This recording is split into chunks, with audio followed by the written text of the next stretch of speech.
1 Reis 8. Então o rei Salomão reuniu em Jerusalém as autoridades de Israel, todos os líderes das tribos e os chefes das famílias israelitas, para levarem de Sião, a cidade de Davi, a arca da aliança do Senhor.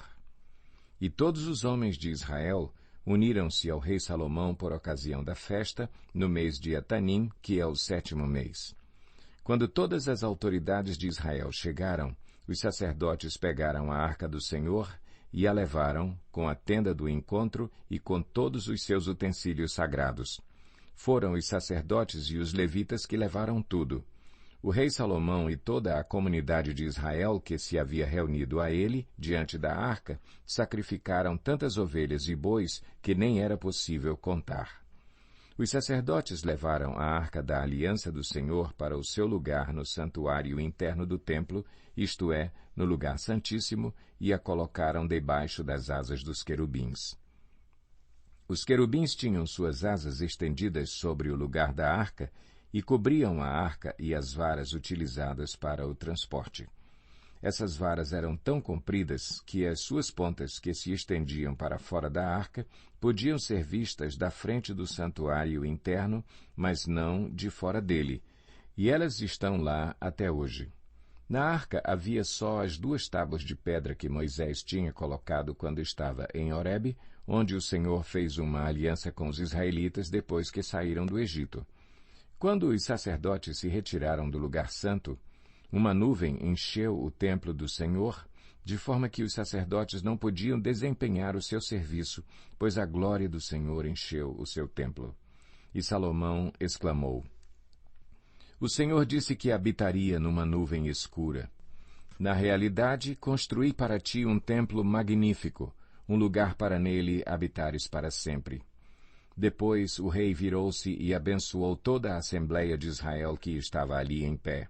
E disse: Bendito seja o Senhor, o Deus de Israel, que com sua mão cumpriu o que com sua própria boca havia prometido a meu pai Davi, quando lhe disse: Desde o dia em que tirei Israel, o meu povo, do Egito, não escolhi nenhuma cidade das tribos de Israel para nela construir um templo em honra ao meu nome.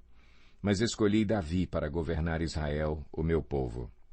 Meu pai Davi tinha no coração o propósito de construir um templo em honra ao nome do Senhor, o Deus de Israel. Mas o Senhor lhe disse: Você fez bem em ter no coração o plano de construir um templo em honra ao meu nome. No entanto, não será você que o construirá, mas o seu filho que procederá de você. Ele construirá o templo em honra ao meu nome. E o Senhor cumpriu a sua promessa. Sou o sucessor de meu pai Davi, e agora ocupo o trono de Israel, como o Senhor tinha prometido, e construí o templo em honra ao nome do Senhor, o Deus de Israel. Providenciei nele um lugar para a arca, na qual estão as tábuas da aliança do Senhor, aliança que fez com os nossos antepassados quando os tirou do Egito.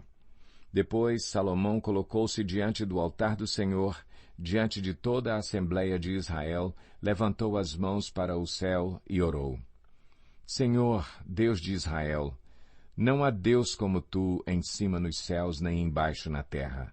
Tu que guardas a tua aliança de amor com os teus servos, que, de todo o coração, andam segundo a tua vontade.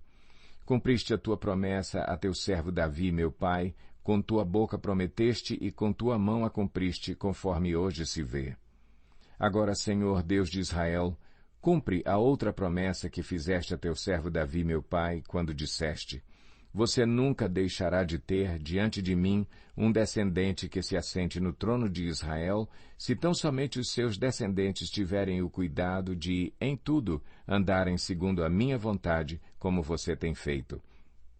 Agora, ó Deus de Israel, que se confirme a palavra que falaste a teu servo Davi, meu pai. Mas será possível que Deus habite na terra? Os céus, mesmo os mais altos céus, não podem conter-te, muito menos este templo que construí. Ainda assim, atende à oração do teu servo e ao seu pedido de misericórdia, ó Senhor meu Deus. Ouve o clamor e a oração que o teu servo faz hoje na tua presença. estejam os teus olhos voltados dia e noite para este templo, lugar do qual disseste que nele porias o teu nome, para que ouças a oração que o teu servo fizer voltado para este lugar. Ouve as súplicas do teu servo e de Israel, o teu povo, quando orarem voltados para este lugar. Ouve desde os céus, lugar da tua habitação, e quando ouvires, dá-lhes o teu perdão. Quando um homem pecar contra seu próximo e tiver que fazer um juramento e vier jurar diante do teu altar neste templo, ouve dos céus e age. Julga os teus servos. Condena o culpado, fazendo recair sobre a sua própria cabeça a consequência da sua conduta, e declara sem culpa o inocente, dando-lhe o que a sua inocência merece. Quando Israel, o teu povo, for derrotado por um inimigo por ter pecado contra ti, e voltar-se para ti e invocar o teu nome, orando e suplicando a ti neste templo, ouve dos céus e perdoa o pecado de Israel, o teu povo, e traze-o de volta à terra que deste aos seus antepassados. Quando se fechar o céu e não houver chuva por haver o teu povo pecado contra ti, e se o teu povo, voltado para este lugar, invocar o teu nome e afastar-se do seu pecado por o haveres castigado, ouve dos céus e perdoa o pecado dos teus servos, de Israel, teu povo. Ensina-lhes o caminho certo e envia chuva sobre a tua terra, que deste por herança ao teu povo. Quando houver fome ou praga no país, ferrugem e mofo, gafanhotos peregrinos e gafanhotos devastadores, ou quando inimigos sitiarem suas cidades, quando, em meio a qualquer praga ou epidemia, uma oração ou súplica por misericórdia for feita por um israelita, ou por todo o Israel, teu povo, cada um sentindo as suas próprias aflições e dores, estendendo as mãos na direção deste templo, ouve dos céus o lugar da tua habitação. Perdoa e age, trata cada um de acordo com o que merece, visto que conheces o seu coração. Sim, só tu conheces o coração do homem. Assim eles te temerão durante todo o tempo em que viverem na terra que deste aos nossos antepassados. Quanto ao estrangeiro, que não pertence a Israel, o teu povo, e que veio de uma terra distante por causa do teu nome, pois ouvirão acerca do teu grande nome, da tua mão poderosa e do teu braço forte, quando ele vier e orar voltado para este templo, ouve dos céus, lugar da tua habitação, e atende o pedido do estrangeiro, a fim de que todos os povos da terra conheçam o teu nome e te temam, como faz Israel, o teu povo, e saibam que este templo que construí traz o teu nome. Quando o teu povo for à guerra contra os seus inimigos, por onde quer que tu o enviares, e orar ao Senhor voltado para a cidade que escolheste e para o templo que construí em honra ao teu nome, ouve dos céus a sua oração e a sua súplica e defende a sua causa.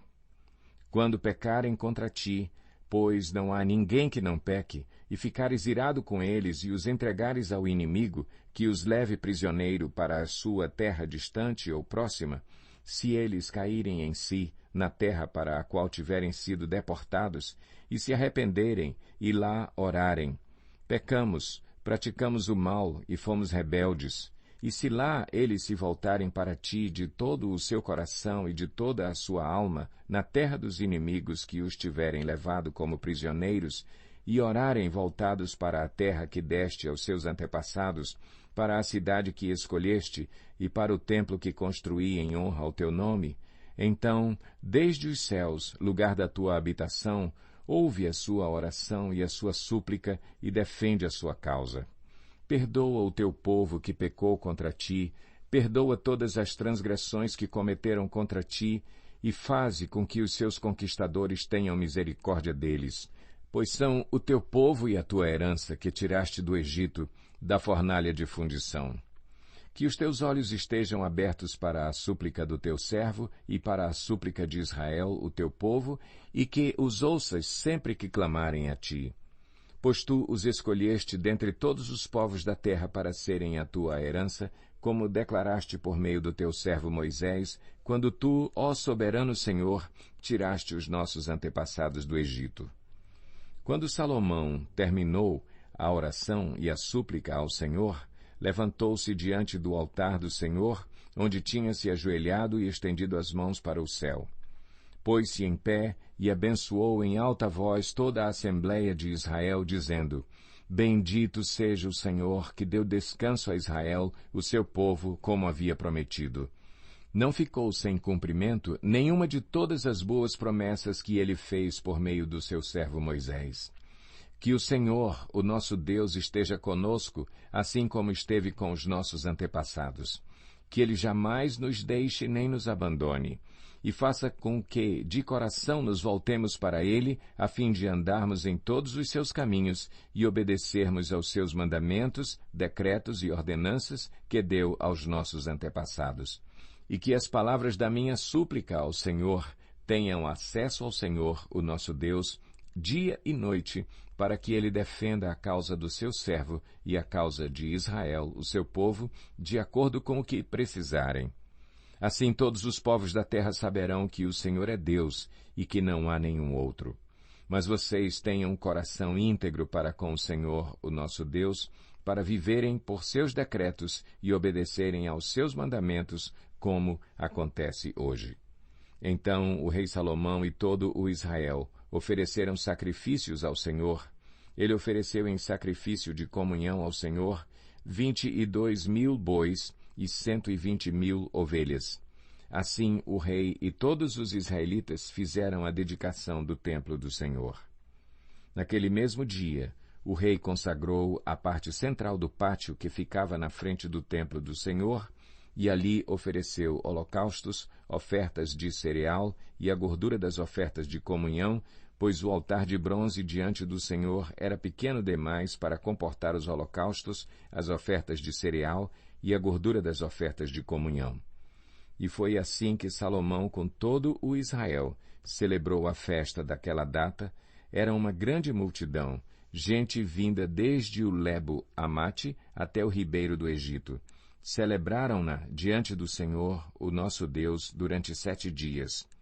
No 8º dia, Salomão mandou o povo para casa. Eles abençoaram o rei e foram embora, jubilosos e de coração alegre por todas as coisas boas que o Senhor havia feito por seu servo Davi e por Israel, o seu povo.